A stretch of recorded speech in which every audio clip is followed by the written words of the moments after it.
Pemirsa sejroning nas kasus COVID-19, pemerintah Kabupaten Buleleng dawak makatah rahinane lintang sampun ngawit gunayang aplikasi Peduli Lindungi. Rau mangken ring kantor pelayanan publik taler sampun kejangkepin antuk barcode Peduli Lindungi. Pawigunan aplikasi Peduli Lindungi rauh mangkin enten wantah kautamayang ring genah tetujuan wisata, pusat perbelanjaan wiadin supermarket. Ring mekatah instansi pemerintahan taler sampun kepasang kode batang utawi barcode Peduli Lindungi. Parindikan inucap wantah pinake pangupaya antuk nureksain krame sane terkonfirmasi COVID-19 utawi sane ngeranjing ring zona rawan panglalah COVID.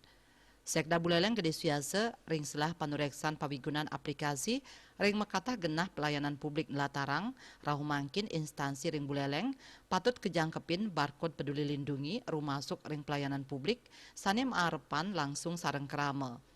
Melarapan aplikasi puniki jangkep nyani prasarat samian krame langsung kauningin ngelintangin aplikasi inucap.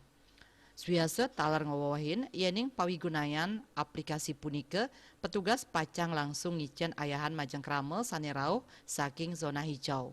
Pemargin puniki kekantenang becik anggen nambakin panglalah turnes wilangan COVID-19.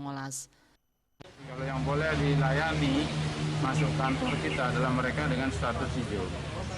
Ya, tapi kita dorong masyarakat yang setiap kali ke kantor yang membutuhkan pelayanan publik di kantor supaya mendownload aplikasi Peduli Lindungi.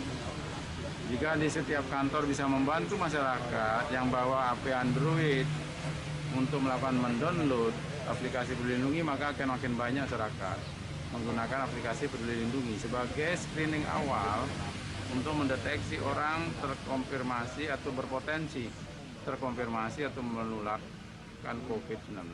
Jadi ini sangat bagus dan efektif sesuai arahan pemerintah pusat, provinsi, dan juga kabupaten.